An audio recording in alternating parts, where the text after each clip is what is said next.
नमस्कार दोस्तों, हमारे धार्मिक यात्रा चैनल पर बहुत बहुत स्वागत है। राजा भोज और गंगू तेली की कहानी। यह एक प्रकार का प्रेरणादायक हिंदी कहानियां में से एक है। वो ज्यादा पॉपुलर है। आपको बता जमाने में राजा रानी की कहानी तथा राजा भोज गंगू तेली की कहानी बहुत ज्यादा पॉपुलर मानी जाती है। इन सभी कहानियों में अच्छे सीख मिलती है तथा हम लोगों को नहीं जीने की राह सिखाती है। आपको पता नहीं कि सभी कहानियां को हमारे छोटे छोटे बच्चे तथा बड़ों को लिए भी ये कहानी उपलब्ध है। अगर आप हमारे चैनल पर नहीं है तो चैनल को सब्सक्राइब कर लीजिए। वीडियो अच्छी लगे तो लाइक शेयर जरूर करें। आइए शुरू करते हैं वीडियो।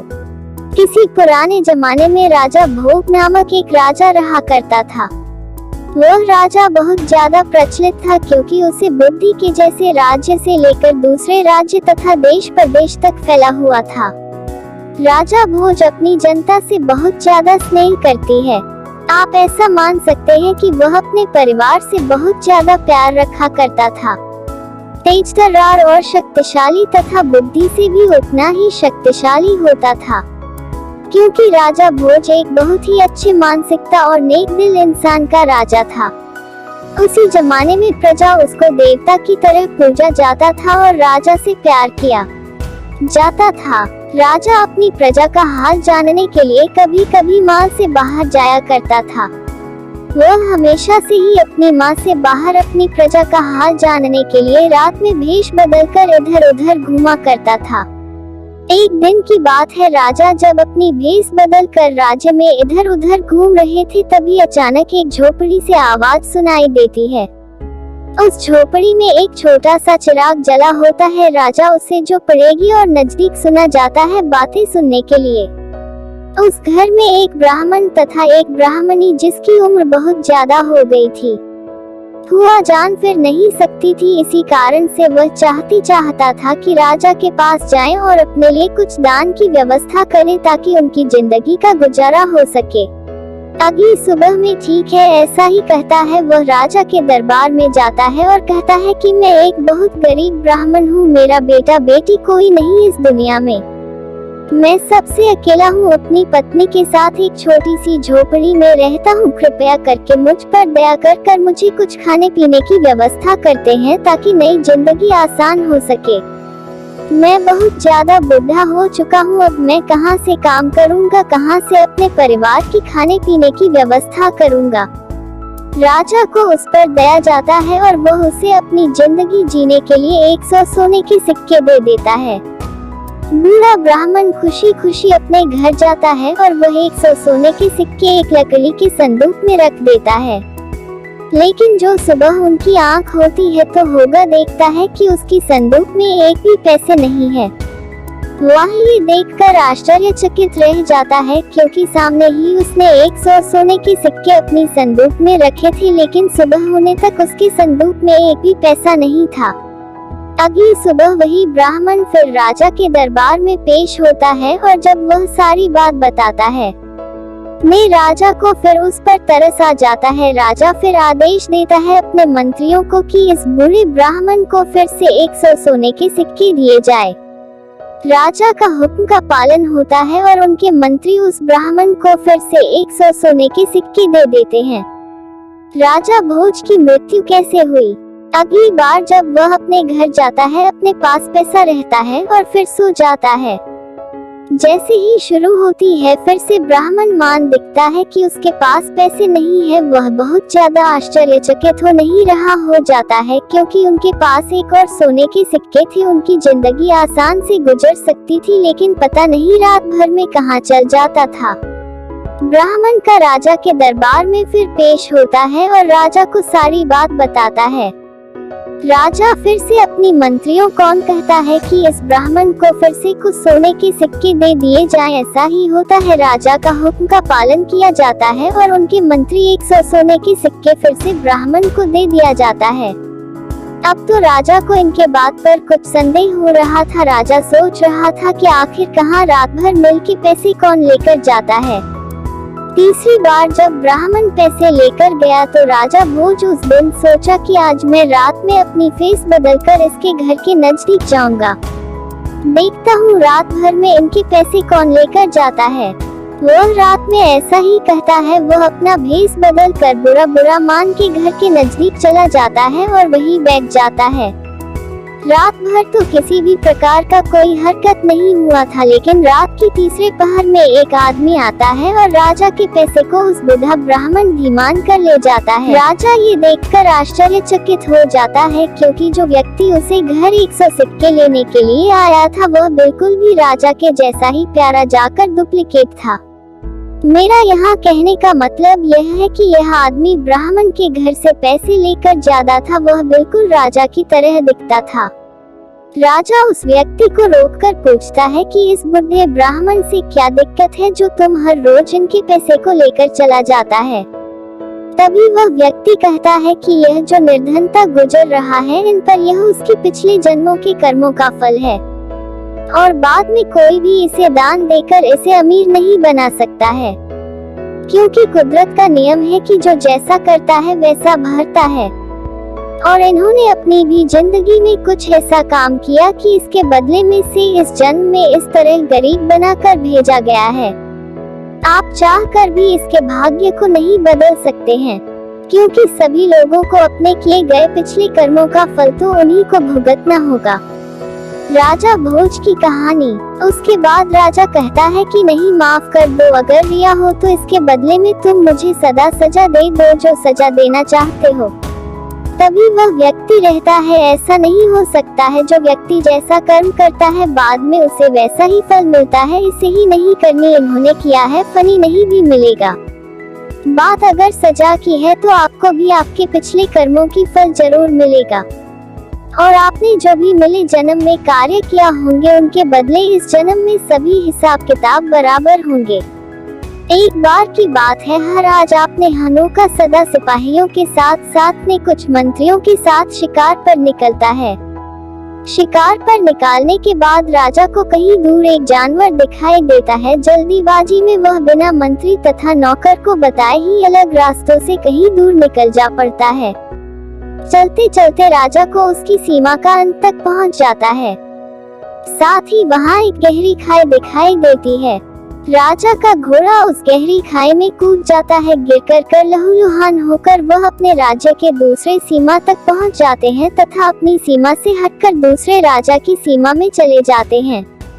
राजा भोज की कहानी। राजा बहुत पहले से ही बहुत ज्यादा थका हुआ था और गिरने के कारण घायल भी हो गया था। उसके बाद वहां के राजाओं के द्वारा तथा उसके सैनिकों के द्वारा राजा भोज को पकड़ लिया जाता है। उसे दुश्मन समझकर बहुत ज्यादा मारता पीटता है तथा उसे शहर के बाहर एक चौराहे पर फेंक देता है। राजा भोज में अब इतनी शक्ति नहीं थी कि वे उठकर चल पाते थे, क्योंकि पहाड़ पर से गिरने के कारण उनको बहुत ज्यादा चोट लगी थी और फिर दूसरी राजा के द्वारा उस पर आक्रमण करने के कारण उन्हें बहुत ज्यादा चोटें आई थी। फिर उसके बाद राजा बेहोश हो जाता है और महज एक दिन बाद उसका हो जाता है। राजा को जब होश आता है तो वह आश्चर्यचकित रह जाता है, क्योंकि राजा एक जगह एक बिस्तर पर लेटे हुए था। उनका मरहम पट्टी हो गया था और उनके पास पानी तथा दवाई का कुछ डब्बा रखा था, जिसे कोई आदमी उसे खिलाने लगा था। वह आदमी एक गंगू तेली था, जिन्होंने राजा को चौराहे पर से उठाकर अपने घर ले आया था और उन्हें अच्छी तरह से खिदमत किया था। राजा को गंगू तेली पर बहुत ज्यादा विश्वास हुआ और वह उनको बचाने वाला देवता मानने लगा था। उनकी जान बचाने की कीमत बहुत ज्यादा है और वह एक राजा है, लेकिन वह कभी भी अपने असली गुणों का पता गंगू तेली को नहीं चलने दिया था। नहीं, गंगू तेली को पता था कि वह राजा भोज है। राजा को गंगू तेली जो भी काम दिया करता था, राजा बखूबी उन्हें मानकर उनका आदर करके उनका काम किया करता था। कहाँ राजा भोज, कहाँ गंगू तेली। आपको बता दें कि राजा आपने निशा और अपनी विश्वास तथा ईमानदारी के साथ बहुत ज्यादा पवित्र मन था। वह उनकी जान बचाने वाली गंगू तेली का कभी भी अपमान नहीं किया था, तथा साथ ही राजा भोज ये चाहता था कि अंततः उन्हें राजा भोज के बारे में पता ना चले। आपको बता दें, किसी राजा ना वहीं पर रहने लगा था और उनका काम किया करता था। वह मन ही मन कुछ गाता गुनगुनाता रहता था, जिसे सुनकर बहुत ज्यादा मन प्रसन्न हो जाता था। राजा का गाना सुनकर आसपास के लोग भी राजा के गाना सुनने के लिए गंगू तेली के द्वार पर आ जाता राजा का गुणगान सुनते से। राजा का ये गुणगान का अच्छा खासा प्रसिद्धि के कारण गंगू तेली अपने बचाए गए आदमी पर मतलबी राजा भोज पर बहुत ज्यादा विश्वास करने लगा था, क्योंकि उसकी गायकी इतना खास था कि किसी का भी मन मुक्त हो जाता था।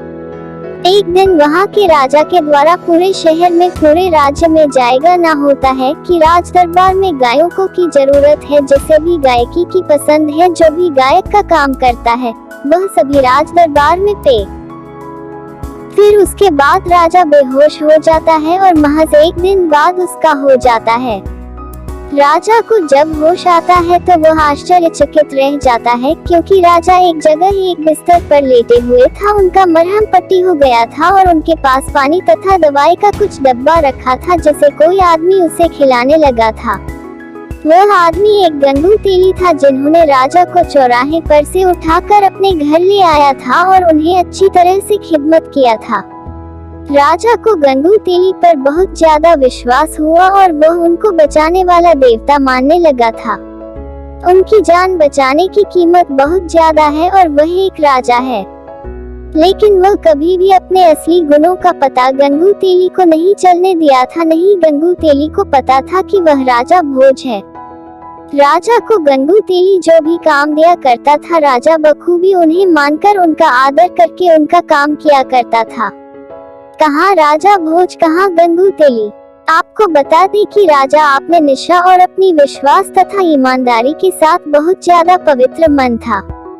वह उनकी जान बचाने वाली गंगू तेली का कभी भी अपमान नहीं किया था, तथा साथ ही राजा भोज ये चाहता था कि अंततः उन्हें राजा भोज के बारे में पता ना चले। आपको बता दें किसी राजा ना वहीं पर रहने लगा था और उनका काम किया करता था। वह मन ही मन कुछ गाता गुनगुनाता रहता था, जिसे सुनकर बहुत ज्यादा मन प्रसन्न हो जाता था। राजा का गाना सुनकर आसपास के लोग भी राजा के गाना सुनने के लिए गंगू तेली के द्वार पर आ जाता राजा का गुणगान सुनते से। राजा का ये गुणगान का अच्छा खासा प्रसिद्धि के कारण गंगू तेली अपने बचाए गए आदमी पर मतलबी राजा भोज पर बहुत ज्यादा विश्वास करने लगा था, क्योंकि उसकी गायकी इतना खास था कि किसी का भी मन मुक्त हो जाता था। एक दिन वहाँ के राजा के द्वारा पूरे शहर में पूरे राज्य में जाएगा ना होता है कि राज दरबार में गायकों की जरूरत है, जिसे भी गायकी की पसंद है, जो भी गायक का काम करता है वह सभी राज दरबार में होकर अपना अपना कर्तव्य दिखाए। ये समाचार सुनते हैं गंगू तेली राजा भोज को उस गायकी की परीक्षा देने के लिए ले जाने का आश्वासन अपने आप को दे देते हैं। कुछ ही दिन बीत जाने के बाद जब वे कार्यक्रम चालू होने वाले थे, तभी गंगू तेली राजा भोज को लेकर वहाँ के राजा के दरबार में पेश होता है। वहाँ सभी प्रकार के गायक के गायकी की परीक्षा ले जाती है, लेकिन किसी भी गायक को राजकुमारी के द्वारा पसंद नहीं किया गया था।